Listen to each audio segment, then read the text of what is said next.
Good afternoon. I'm John Weikart from Reflex XR. We build smart, practical training systems for workplace safety. Thank you for this opportunity to present, and thank you for challenging us to think beyond workplace compliance. My story today is much more about math than a flashy demo. If you would like a flashy demo, please reach out to me here or at the function tonight.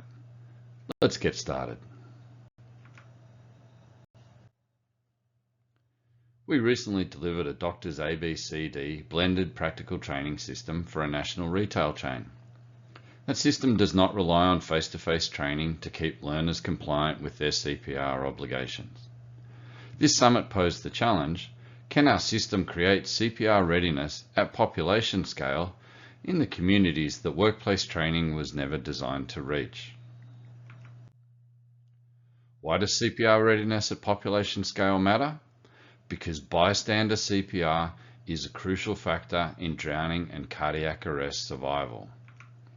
The critical gap is the time before professionals arrive. The person who changes the outcome is often not a paramedic, doctor, or lifeguard. It is the bystander. If we want more survivors, a clear lever to pull is more ordinary people ready to act in the first few minutes. In fact, 10 of the 12 priority areas in the mid-strategy update call for stronger training, practical skills, and first response capabilities. So what is achievable if we address these areas? Our modelling indicates that saving 2 additional lives per day is an achievable first step, but it requires us to think beyond CPR as only a workplace compliance issue and start treating it as population readiness. So what does saving 2 lives a day actually require? Bystander CPR improves survival by about 10%. To save 2 lives per day, we need to create about 7,000 additional bystander CPR attempts per annum. There are about 27,000 annual incidents requiring bystander CPR. Shockingly, nearly 2/3 of those incidents receive no bystander CPR at all. The first question is, how do we flip those ratios and increase the number of attempts by 7,000? Because right now, survival depends too heavily on luck. Let's be clear, to survive, you must be lucky. Like very lucky, because only 1 in 7 Australians are trained to act, and the further you get from a city, the worse that ratio gets. Our modelling says changing those odds requires 4 million additional CPR ready Australians each year. That cannot be achieved with organic growth. We simply must scale.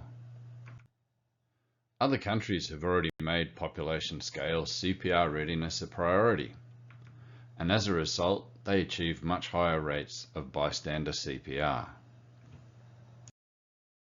Australia can make a major move towards Norway levels of scale without a Norway level of investment.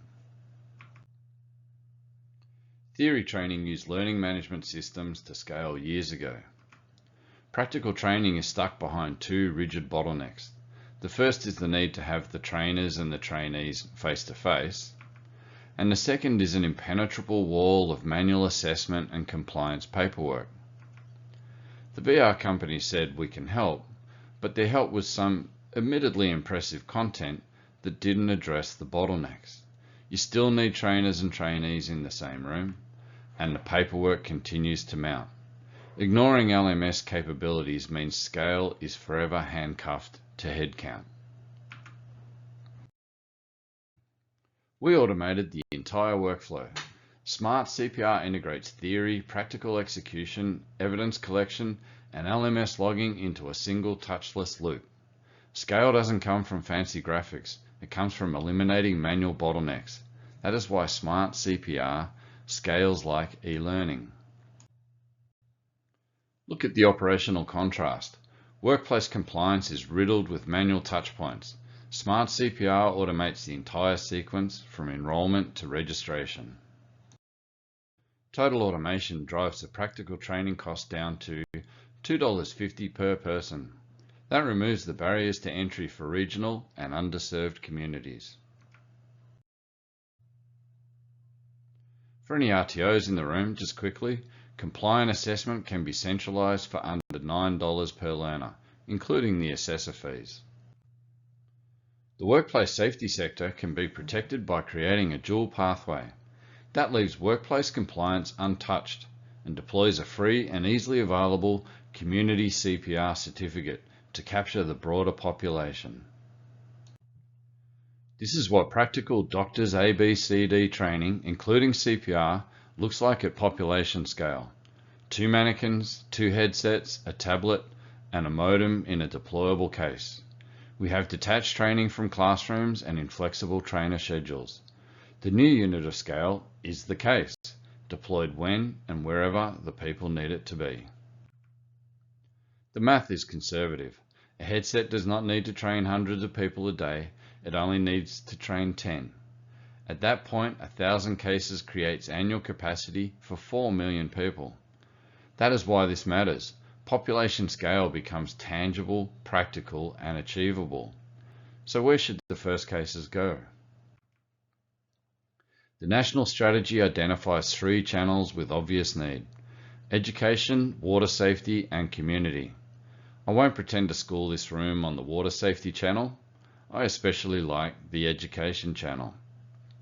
Imagine the positive impact on our communities of all school leavers entering adult life with at least 3 years of CPR training under their belt, and reaching international students in their communities who face particular water safety risks in Australia feels like the least a good host should do.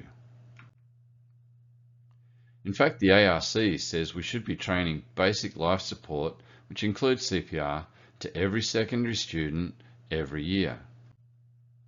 CPR is the first use case because the survival maths is so clear. But once these systems are deployed across our communities, they become a reusable platform for building the broader water safety skills this strategy calls for. The midpoint update calls for bold, sustained, and systemic change. This is one practical proposal you can act on now. The platform is not a pipe dream. It is built, validated, and active in the field today. Next year I could be presenting a report that looks like this, or I could be introducing you to some of the 700 people that your decision saved. Let's look past the data metrics and finish on a personal note. This is my extended family, 21 people. Not overly large when it comes to extended family.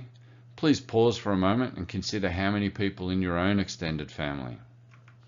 Because a family of 20 will require emergency CPR for 2 family members in their lifetime. None of us can control when it happens, where it happens, or who will be nearby when it does. So for my family, for your family, and all our loved ones, please help.